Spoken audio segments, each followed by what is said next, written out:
જય સોમનાથ વિદ્યાર્થી મિત્રો, આજનો આપણો ટોપિક છે ઉષ્મા એન્જિન અને એની કાર્યક્ષમતા વિશે સમજાવો. અને બીજું આપણે ઉષ્મા એન્જિન થી વિપરીત વાત એટલે રેફ્રિજરેટર શું એ આપણે ભણશું. બરાબર છે. ઉષ્મા એન્જિન અને રેફ્રિજરેટર બે ટોપિક આપણે ભણવાના છે. તો પહેલો પ્રશ્ન આપણો છે ઉષ્મા એન્જિન અને તેની કાર્યક્ષમતા વિશે સમજાવો. પેલા તો ઉષ્મા એન્જિન કેવું હોય પેલું આપણે સમતાપી પ્રક્રિયા ભેણા એના જેવું. દાખલા તરીકે આપણી પાસે એક પિસ્ટન છે, બરાબર, વાયુ પાત્ર છે. વાયુ પાત્ર ઉપર આપણે એક પિસ્ટન રાખેલો છે. આવી રીતે પિસ્ટન છે. અહીંયા એક આમ ચક્કર જોડેલું છે, ખાટીકા વાળું છે, બરાબર. ખાટીકા વાળું તમને ખબર પડે, બરાબર. અહીંયા દાખલા તરીકે આપણે ઉષ્મા પ્રાપ્તિ સ્થાન રાખીએ એટલે સગડી બર્નર કે એવું કંઈક આપણે અહીંયા મૂકીએ, બરાબર. ઉષ્મા પ્રાપ્તિ સ્થાન, બરાબર. આ દાખલા તરીકે આપણે સગડી છે, બરાબર. આને કહેવાય, આનું નામ છે ઉષ્મા પ્રાપ્તિ સ્થાન, બરાબર, T1.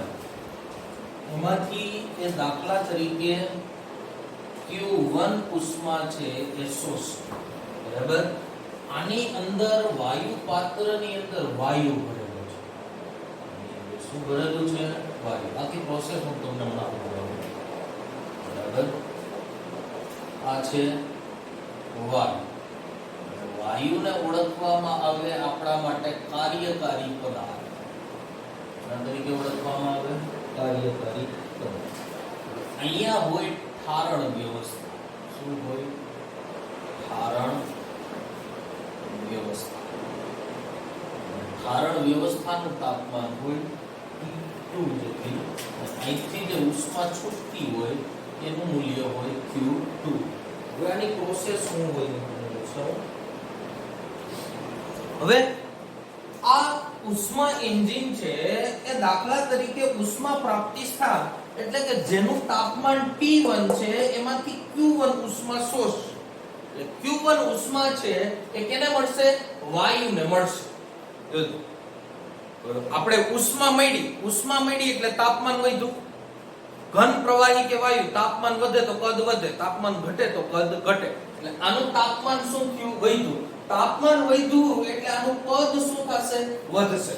કદ વધશે એટલે અહીંયા રહેલા પિસ્ટનને ઉપરની તરફ ધક્કો મળશે. એન્જિન કેમ હાલે એવું, બરાબર. કોઈ પણ એન્જિન કેમ રનિંગ થાય એટલે આ પિસ્ટનને શું કરશે? ઉપરની તરફ ધક્કો મારશે. તો પિસ્ટનને જેવો ઉપરની તરફ ધક્કો લાગશે એટલે અહીંયા આમે ખાટીકાવાળું વ્હીલ જોડેલું હોય. એટલે ઉપર ધક્કો લાગશે ને એટલે આ ખાટીકો આમ નીચે પડી જાય. નીચે પડશે એટલે આ વ્હીલ છે આ દિશામાં ચાપ ગતિ કરવા મળશે. એટલે વ્હીલ શું થશે? ફરવા મળશે. વ્હીલ ફરશે એટલે આ એક વ્હીલ ન હોય, આની એર બીજા ચકેડા, તમને ખબર છે એન્જિન જોયું હશે, બરાબર. આની એર બીજા ચકેડા જોડેલા હોય, એ પણ ફરવા લાગે. આની સાથે સાથે આ ફરે એટલે એ બધા પણ ફરે, એ બધા પણ ફરે એટલે એન્જિન રનિંગ. હવે જ્યારે આ અહીંયા પિસ્ટન ઉપર જશે ત્યારે અહીંયા Q2 જેટલી ઉષ્મા ઠારણ વ્યવસ્થા એટલે કે જ્યાં નીચું તાપમાન છે ત્યાં છોડી દેશે. ઠારણ વ્યવસ્થામાં T2 જેટલી ઉષ્મા શું કરશે? છોડી દેશે. એ ઉષ્મા છોડી એટલે એનું પાછું ઉષ્મા છોડી એટલે તાપમાન ડાઉન થયું. તાપમાન ડાઉન થયું એટલે તાપમાન ઘટતા શું થશે? કદ ઘટશે. એટલે પિસ્ટન ફરીથી પાછું શું આવશે? નીચે બેસશે. નીચે બેસશે એટલે આમ નીચે પડે એટલે ખાટીકો પાછો પડશે એટલે પાછું વ્હીલ શું કરશે? ફરવા મળશે. આવી ઉષ્મા એન્જિનની શું હોય? પ્રોસેસ, બરાબર છે. અને ઉષ્મા એન્જિનની કાર્યક્ષમતાનું સૂત્ર છે, જોજો. ઉષ્મા એન્જિનની કાર્યક્ષમતા એને ઈટા કહેવાય. ઈટાનું સૂત્ર છે ચક્ર દીઠ, એક ચક્ર દીઠ થતું કુલ કાર્ય એના છેદમાં ચક્ર દીઠ શોષાતી ઉષ્મા, બરાબર છે? આ એનું કાર્યક્ષમતાનું સૂત્ર છે. હજી આનો તમારે ચાર્ટ બનાવવો હોય તો તમે બનાવી શકો. દાખલા તરીકે ચાર્ટ આપણે આવી રીતે બનાવી શકીએ. અહીંયા આપણી પાસે પેલા ઊંચું તાપમાન, જોજો ઉષ્મા પ્રાપ્તિ સ્થાન એટલે શું છે? ઊંચું તાપમાન. કેટલું છે? T1. ન્યાથી કેટલી ઉષ્મા શોષાય છે? Q1 જેટલી. કોને મળે છે? વાયુને. વાયુ શું છે આપણા માટે? કાર્યકારી પદાર્થ, બરાબર છે? એ કાર્યકારી પદાર્થ છે. શું કરે છે?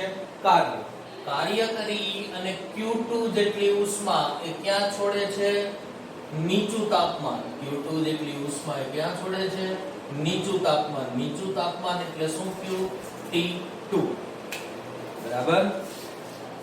એટલે કાર્યક્ષમતાનું સૂત્ર આપણે શું મેળવ્યું? ઉષ્મા એન્જિનની કાર્યક્ષમતાનું સૂત્ર eta ચક્ર દીઠ થતું કુલ કાર્ય એના છેદમાં ચક્ર દીઠ શોષાતી ઉષ્મા. ચક્ર દીઠ થતું કુલ કાર્ય એટલે eta બરાબર હું લખીશ W એના છેદમાં શોષાતી ઉષ્મા કઈ છે? Q1. શોષાતી, માત્ર શોષાતી, ઉત્સર્જાતી નહીં. શોષાતી ઉષ્મા કઈ છે? Q1 એટલે W ના છેદમાં Q. પણ W બરાબર કાર્ય થાય છે એનું પરિણામ શું છે? Q1 Q2. તો જ કાર્ય થાય. જોજો હું કામ આવું શું કામ કે Q1 ઉષ્મા અહીંયા શોષી છે. Q1 ઉષ્મા શું કરી? શોષી છે. જ્યાં સુધી એ શોષેલી ઉષ્મા એ Q1 માંથી Q2 જેટલી ઉષ્મા છે એ બારોબાર નહીં નાખે, કારણ વ્યવસ્થામાં નહીં છોડે, ત્યાં સુધી નીચે ધક્કો લાગશે ને ઉપર ને ઉપર જ રહે, કાર્ય થશે નહીં. એટલે કાર્ય થવા માટે જરૂરી કન્ડિશન શું છે? W Q1 Q2.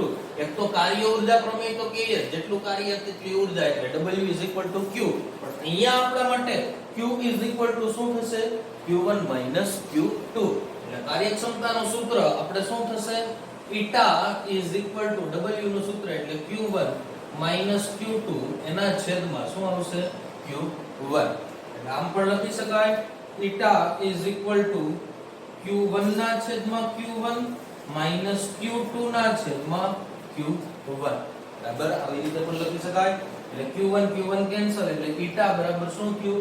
1 Q2 ના છેદમાં Q1. તો આ ઉષ્મા એન્જિનની કાર્યક્ષમતાનું શું દર્શાવે છે? સૂત્ર દર્શાવે. ઉષ્મા એન્જિનની કાર્યક્ષમતાનું સૂત્ર, બરાબર છે? જો આની અંદર જો આ સૂત્રની અંદર Q2 0 અથવા Q1 ઇન્ફિનિટિવ તમે લ્યો, Q1 ઇન્ફિનિટિવ એટલે આ પદમાં થઈ ગયું eta 1 મળે. અને eta 1 મળતું હોય ને ત્યારે એન્જિનની કાર્યક્ષમતા 100% હોય એવું છે. એન્જિનની કાર્યક્ષમતા કેટલી હોય? 100% હોય. એ અશક્ય વાત છે. હું કામ અશક્ય છે હું તમને કહું કે Q2 0. Q2 એટલે અહીંયા છોડાતી ઉષ્મા એ 0 કોઈ પોસિબલ છે નહીં, કેમ કે ઉષ્મા છોડશે નહીં તો એ નીચે બાજુ બેસી શકશે જ નહીં. નીચે બેસી નહીં શકે. એક વખત ધક્કો પિસ્ટનને લાગશે, આ વ્હીલ છે ફરશે, પછી પૂરું. આ તો Q2 જેટલી ઉષ્મા છોડે તો એ પાછું નીચે આવે, પાછું ઉપર જઈ શકે. એટલે Q2 છોડાતી ઉષ્મા, ઠારણ વ્યવસ્થામાં છોડાતી ઉષ્માનું મૂલ્ય કોઈ શૂન્ય હોય નહીં. અથવા Q1 ઇન્ફિનિટી.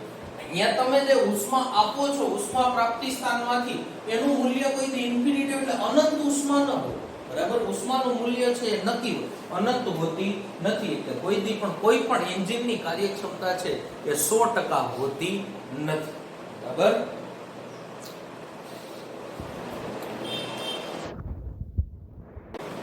હવે પછીનો આપણો ટોપિક છે છોકરાઓ રેફ્રિજરેટર અને તેનો પરફોર્મન્સ ગુણાંક આલ્ફા એટલે શું? આ વસ્તુ આપણે સમજાવવાની છે. આનાથી તદ્દન ઉલટી પ્રક્રિયા છે. જો આનાથી છે ને ઉષ્મા એન્જિનથી ઉલટી પ્રક્રિયા. રેફ્રિજરેટર એ ઉષ્મા એન્જિનથી ઉલટી પ્રક્રિયા, ઊંધું. એટલે જ મેં ઓલો ચાર્ટ રેવર દીધો. રેફ્રિજરેટર અને તેનો પરફોર્મન્સ ગુણાંક આલ્ફા સમજાવો. તો આનાથી તદ્દન ઉલટી પ્રક્રિયા હોય તો અહીંયા છે ઊંચું તાપમાન T1, તો અહીંયા શું હશે? ઊંચાની જગ્યાએ નીચું તાપમાન T1 ની જગ્યાએ શું હશે? T2. ત્યાંથી અહીંયા Q1 ઉષ્મા Q2, અહીંયા કેટલી હશે? Q1. અહીંયા કેવું હશે? ઊંચું તાપમાન. બરાબર, ખાલી આટલો જ છે ઊંચું તાપમાન T1. રેફ્રિજરેટર એ ઉષ્મા એન્જિન થી તદ્દન કેવી છે? ઉલટી પ્રક્રિયા છે. બરાબર છે. એટલે રેફ્રિજરેટર નો પરફોર્મન્સ ગુણાંક એને આલ્ફા કહેવાય. આલ્ફા નું સૂત્ર થાય, જો ઉષ્મા એન્જિન ની કાર્યક્ષમતાનું સૂત્ર હતું ચક્ર દીઠ થતું કુલ કાર્ય એના છેદમાં ચક્ર દીઠ શોષાતી ઉષ્મા. અહીંયા ઊંધું થાય એટલે ચક્ર દીઠ શોષાતી ઉષ્મા એના છેદમાં ચક્ર દીઠ થતું કુલ કાર્ય. ચક્ર દીઠ શોષાતી ઉષ્મા એટલે અહીંયા શોષાતી ઉષ્મા Q2 છે એટલે આલ્ફા બરાબર થશે Q2 ના છેદમાં W. પણ W બરાબર આપણે જોઈએ Q1 Q2 આવું જોઈએ ને આપણે. એટલે આલ્ફા બરાબર શું થશે? Q2 ના છેદમાં W એટલે Q1 Q2. બરાબર છે. તો આ રેફ્રિજરેટર નો પરફોર્મન્સ ગુણાંકનું સૂત્ર થઈ ગયું. બરાબર. હવે આપણે બે નિયમ ભણવાના. થર્મોડાયનેમિક્સ નો તો બીજો નિયમ ભણવાનો. થર્મોડાયનેમિક્સ નો બીજો નિયમ એ કેલ્વિન પ્લાન્ક અને ક્લોસિયસ નું વિધાન છે. કેલ્વિન પ્લાન્ક નું વિધાન એ ઉષ્મા એન્જિન માટે છે, જ્યારે ક્લોસિયસ નું વિધાન એ રેફ્રિજરેટર માટે છે. અને એ બંને વિધાનો એ થર્મોડાયનેમિક્સ નો બીજો નિયમ છે. બરાબર. અને કેલ્વિન પ્લાન્ક નું વિધાન છે કે એવું એન્જિન બનાવવું અશક્ય છે જે ચક્રીય પ્રક્રિયા દરમિયાન ઉષ્મા પ્રાપ્તિ સ્થાનમાંથી ઉષ્માનું શોષણ કર્યા બાદ બધી જ ઉષ્માનું કાર્યમાં રૂપાંતરણ કરે. જો પેલો ભાઈ કોણ? કેલ્વિન પ્લાન્ક શું કહે છે કે એવું ઉષ્મા એન્જિન બનાવવું અશક્ય છે કે જે શોષેલી બધી ઉષ્મા, ઓલી Q1 જેટલી ઉષ્મા એ શોષતું હતું ને, ક્યાંથી?